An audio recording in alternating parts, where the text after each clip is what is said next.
Hi. നമുക്ക് ഇന്ന് ഇംഗ്ലീഷിൽ പഠിക്കാനുള്ളത് ടെൻസിലെ പാർട്ട് 4 ആണ് അല്ലേ. പാർട്ട് 3 വരെയുള്ളത് എല്ലാവരും പഠിച്ചിട്ടുണ്ടാവും എന്ന് വിചാരിക്കുന്നു. നമുക്കറിയാം നമ്മൾ ലക്ഷ്യയുടെ ടെലഗ്രാം ചാനലിലുള്ള ടൈം ടേബിളാണ് ഫോളോ ചെയ്ത് പോകുന്നത്. അപ്പോൾ നിങ്ങൾ എന്ത് ചെയ്യുക, നിങ്ങൾ പാർട്ട് 3 വരെയുള്ളത് നിങ്ങൾ പഠിച്ചിട്ടുണ്ടാവും എന്നുള്ള ധാരണയിലാണ് ഞാൻ പാർട്ട് 4 എടുക്കുന്നത് കേട്ടോ. കാരണം ഞാൻ ഇതുവരെ ഇത് പാർട്ട് 1ഉം 2ഉം 3 ഞാൻ എടുത്തിട്ടില്ല. ആ ഒരു ടൈം ആകുമ്പോൾ നമുക്ക് ചിലപ്പോൾ ടൈം കിട്ടുന്നില്ല. അപ്പോൾ ആ ഒരു കാരണം കൊണ്ട് ഞാൻ അത് എടുത്തിട്ടില്ല. ഇനി അത് എടുക്കണം എന്നുണ്ടെങ്കിൽ നിങ്ങൾ കമന്റ് ചെയ്യുകയാണെങ്കിൽ ഞാൻ എടുക്കാം. ഇപ്പോൾ നമുക്ക് ഇന്ന് പഠിക്കാനുള്ള നോക്കാം. ഇന്നത്തെ എക്സാം നമുക്ക് എഴുതണമല്ലോ. അപ്പോൾ പെട്ടെന്ന് നമുക്ക് ക്ലാസ്സിലേക്ക് പോകാം. ഇപ്പൊ തന്നെ വൈകിട്ടുണ്ട്. ഞാൻ എക്സാം ആവുമ്പോഴത്തേക്ക് ഇത് അപ്ലോഡ് ആവുമോ എന്നുള്ളതൊന്നും എനിക്കറിയില്ല. പക്ഷെ എന്ത് ചെയ്യാം, നമുക്ക് എന്തായാലും ഇന്ന് തന്നെ ഇത് കംപ്ലീറ്റ് ചെയ്യാനായിട്ട് നോക്കാം. ഓക്കെ. അപ്പോൾ നമുക്ക് ഇന്ന് പഠിക്കാനുള്ളത് ഫ്യൂച്ചർ പെർഫെക്റ്റ് ടെൻസും ഫ്യൂച്ചർ പെർഫെക്റ്റ് കണ്ടിന്യൂസ് ടെൻസും ആണ്. ഓക്കെ. നോക്കാം നമുക്ക്. ഫ്യൂച്ചർ പെർഫെക്റ്റ് ടെൻസ് എന്ന് പറയുമ്പോൾ എന്താണ്, അതിൻ്റെ ഫോം എന്ന് പറയുന്നത് will or shall plus have plus V3 form. Okay. എന്താണ് വില്ല് അല്ലെങ്കിൽ shall plus have plus V3 form ആണ്. ഹാവിന്റെ കൂടെ പിന്നെന്താണ് V3 ഫോം ആണ് വരുന്നത്.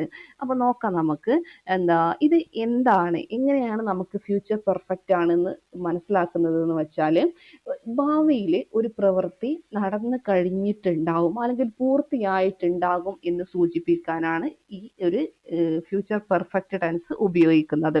ഇപ്പോൾ ഒരു എക്സാമ്പിൾ നോക്കാം. I will have finished my work by 9 PM tonight. എന്താ അതിന്റെ മീനിങ് വരുന്നത്?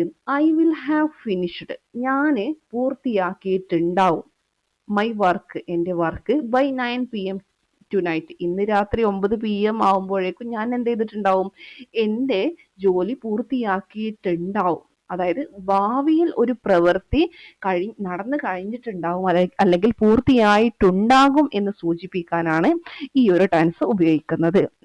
അടുത്തൊരു എക്സാമ്പിൾ ആണ് he will have completed. ഇവിടെ നോക്കുക, നിങ്ങൾ വിൽ എന്നുള്ളത് നമുക്ക് മനസ്സിലാകും ഫ്യൂച്ചറിലാണ് വില്ല് ഉപയോഗിക്കുള്ളൂ അല്ലെ. ഫ്യൂച്ചർ ടെൻസിലാണ് വില്ല് അല്ലെങ്കിൽ ഷാൽ ഉപയോഗിക്കുള്ളൂ. പിന്നെ അതിന്റെ കൂടെ നമ്മൾ പറഞ്ഞു ഹാവ് വരും എന്ന് പറഞ്ഞു. അപ്പൊ വില്ലും ഹാവും കിട്ടി. പിന്നെ കംപ്ലീറ്റഡ്, അവിടെ V3 ഫോം ആണ് വന്നിട്ടുള്ളത്. അപ്പോൾ അതെന്താണ്, വിൽ ഹാവ് പ്ലസ് V3 ഫോമിലാണെങ്കിൽ അതെന്താണ്, അതൊരു ഫ്യൂച്ചർ പെർഫെക്റ്റ് ടെൻസിലാണെന്നുള്ള മനസ്സിലാക്കി വെക്കുക.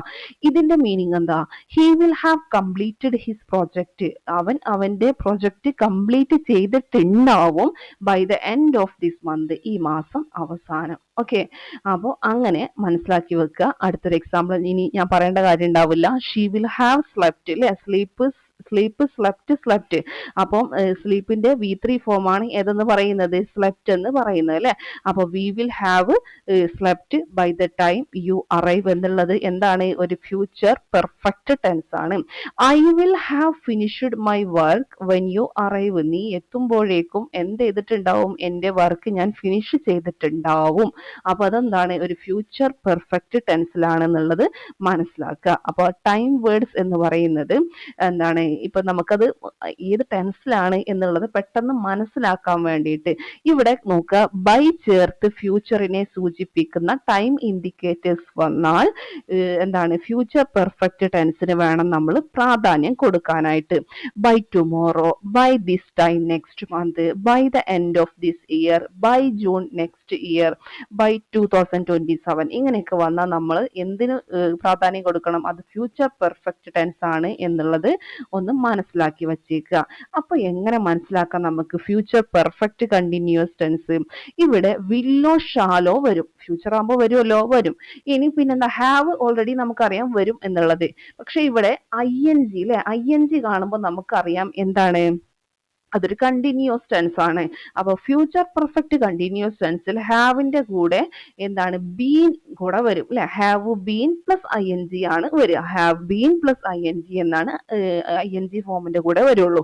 അപ്പോ ഇറ്റ് റെഫേഴ്സ്, അതായത് പാസ്റ്റിൽ തുടങ്ങി ഫ്യൂച്ചറിലെ ഒരു നിശ്ചിത സമയം വരെ നടന്നുകൊണ്ടിരിക്കുന്ന ഒരു പ്രവൃത്തി. പാസ്റ്റിൽ തുടങ്ങി പിന്നെ പ്രസന്റിലും ഉണ്ട്, അത് ഫ്യൂച്ചറിലും അത് നടന്നുകൊണ്ടിരിക്കും. അതിനെയാണ് എന്തെന്ന് പറയുന്നത്?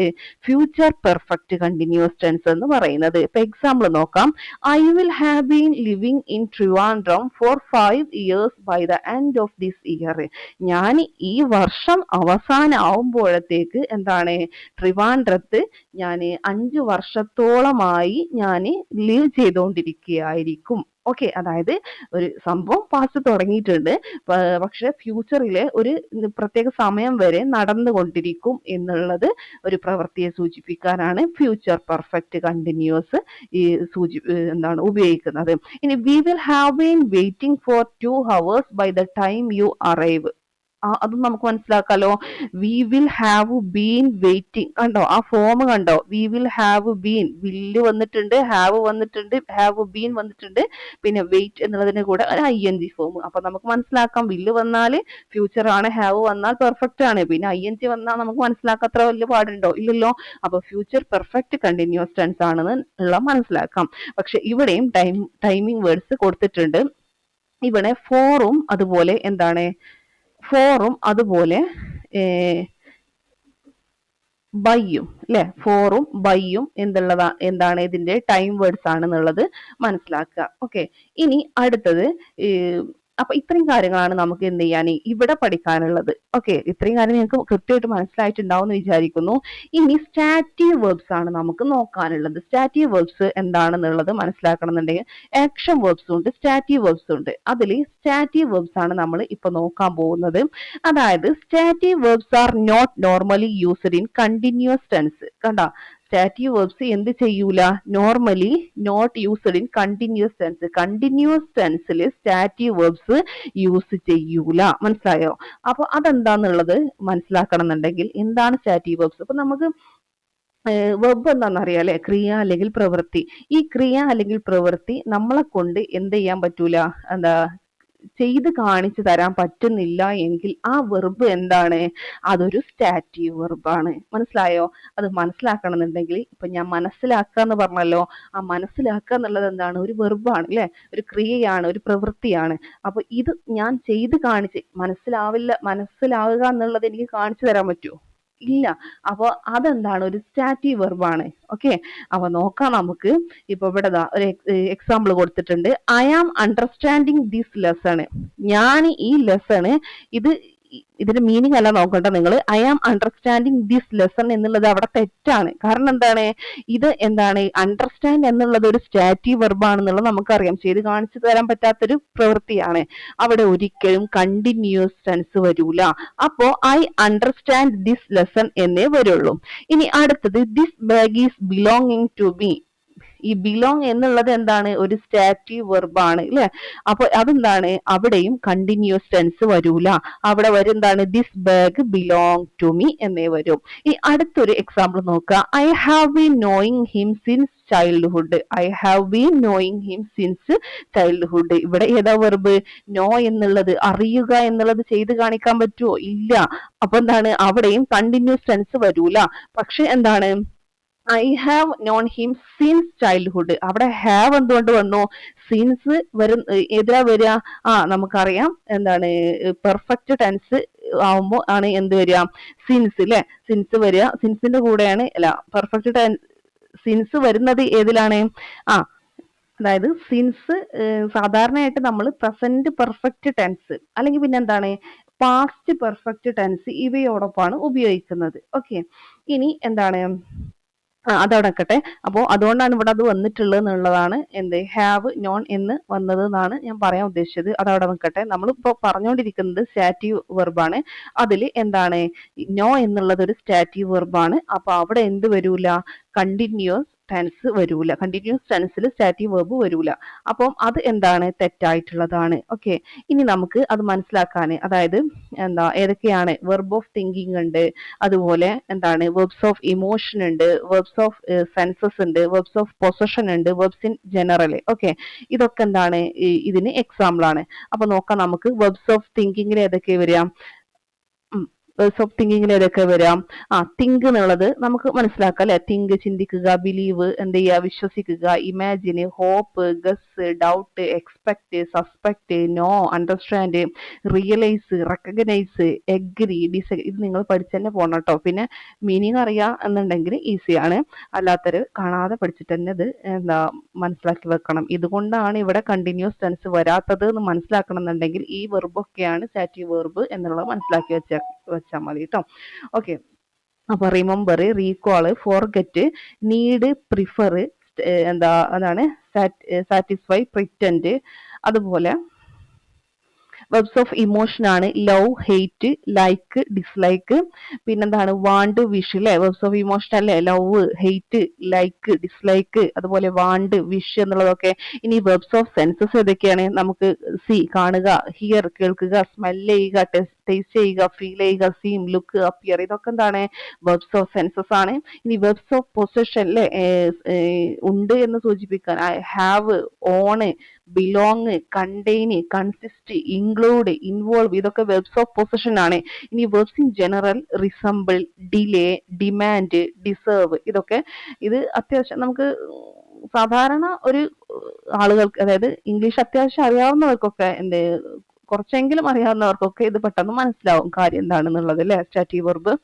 ഓക്കെ, അപ്പൊ അത് നമ്മൾ പഠിച്ചു. ഇനി നോക്കാനുള്ളത് നമുക്ക് V1, V2, V3 ING, അതായത് ING ഫോമിൽ വരുന്നത്. ഇവിടെ കൊടുത്തിട്ടുള്ളത് ലൈ, ലൈ, ലേ. ഓക്കെ, ലൈ എന്നുള്ളതിന്റെ V2 ഫോം, ലൈ എന്ന് പറഞ്ഞാൽ കള്ളം പറയുക, അതിന്റെ V2 ഫോം ലൈഡ്, LIED ആണ്. V3 ഫോമും ലൈഡ് തന്നെയാണ്. പക്ഷെ കിടക്കുക, ലൈ എന്നുള്ളതിന്റെ V2 ഫോം എന്ന് പറയുന്നത് ലേ. കിടക്കുക എന്നുള്ളതിന്റെ V2 ഫോം ലേ എന്നുള്ളതാണ്, ലൈഡ് അല്ല. LAY എന്ന് വെച്ചാൽ കിടക്കുക എന്നുള്ളതിന്റെ എന്താണ് ലേ എന്നുള്ളതാണ് എന്ത് V2 ഫോം എന്നുള്ളത് മനസ്സിലാക്കി വെക്കുക. ഇനി V3 ഫോം ആണെങ്കിൽ അത് ലെയിൻ എന്നുള്ളതാണ്. V2 form line. ഇപ്പോ ലൈ കള്ളം പറയുക, ലൈഡ് V2, അതിന്റെ V2, V3 ലൈഡ് തന്നെയാണ്. ഇനി അതിന്റെ ING ഫോം എങ്ങനെ എഴുതുക? LYING. സ്പെല്ലിംഗ് ഒന്ന് നോക്കുക കേട്ടോ, കാരണം ഇനി മാറി വരും. ലൈ എന്നുള്ളതും നമ്മൾ എന്ത് പറഞ്ഞു? രണ്ട് മീനിങ് ആണ് LIEക്കുള്ളത്. ഒന്ന് കള്ളം പറയുക, ഒന്ന് കിടക്കുക. പക്ഷെ കിടക്കുക എന്നുള്ളതിന്റെ V2 ഫോം LAY ആണ്. അതിന്റെ V3 ഫോം ലെയിൻ, LAIN ആണ്. അതിന്റെ ING LYING തന്നെയാണ്. നമ്മൾ നേരത്തെ കള്ളം പറയുക എന്നുള്ളതിന് പറഞ്ഞതുപോലെ തന്നെ LYING തന്നെയാണ് ഇതിന്റെ ING ഫോമും. മനസ്സിലായോ? ഇനി ഒരു മറ്റൊന്നുണ്ട്, ലേ. ലേ എന്ന് പറഞ്ഞാല് ഇടുക അല്ലെങ്കിൽ കിടത്തുക, വെക്കുക. ഇടുക, കിടത്തുക, വെക്കുക. ഇത് PSC ഒരുപാട് തവണ ചോദിച്ചിട്ടുള്ളതാണ്. അപ്പൊ അതിന്റെ V2 ഫോം എന്ന് പറയുന്നത് LAID, ലെയ്ഡ് എന്നുള്ളതാണ്. അതിന്റെ V3 ഫോം ഒന്നെങ്കിൽ ഇടുക, അല്ലെങ്കിൽ കിടത്തുക, വെക്കുക, നിരത്തുക, വിരിക്കുക അല്ലെ. നമ്മള് കിടത്തുക, വെക്കുക എന്നൊക്കെ പറയല്ലോ. അപ്പം ഈ ഇത് മുട്ടയിടുക, അതിനൊക്കെ LAY എന്നാണ് പറയുക. ഓക്കെ, അപ്പൊ അതിന്റെ V2 LAID, അതുപോലെ V3 LAID, ലെയ്ഡ്. ഇനി അതിന്റെ ING ഫോം വരുന്നത് അവിടെ ലെയിങ് എന്നുള്ളത് ഈ നേരത്തെ പറഞ്ഞ ലെയിങ് അല്ല, ഇത് ലേയിങ്, LAYING എന്നുള്ളതാണ് എന്ന് കൂടെ പഠിച്ചു വെച്ചേക്ക്. അപ്പൊ ഇത്രയും കാര്യങ്ങളുള്ളൂ എന്ത് ചെയ്യാനേ നമുക്ക് ഇന്ന് പഠിക്കാനായിട്ടുള്ളൂ. വളരെ സിമ്പിളാണ്. ഇത് ഞാൻ വിചാരിക്കുന്നു നിങ്ങൾ മുമ്പത്തെ കാര്യങ്ങളൊക്കെ എല്ലാ ടൈംസും പഠിച്ചിട്ടുണ്ടാവും എന്നുള്ളതാണ് എൻ്റെ വിശ്വാസം. ഇനി അതല്ല നിങ്ങൾ അത് പഠിക്കാൻ ബുദ്ധിമുട്ടുണ്ടായിട്ടുണ്ട് എങ്കിൽ നിങ്ങൾക്ക് എന്ത് ചെയ്യുക, കമൻറ്റ് ചെയ്യാം. നമുക്ക് എന്ത് ചെയ്യാം, ആ ക്ലാസ്സും കൂടെ നമ്മുടെ ഇതിൽ ഉൾപ്പെടുത്താൻ പറ്റൂ കേട്ടോ. ഓക്കെ, അപ്പോൾ ശരി, താങ്ക് യു.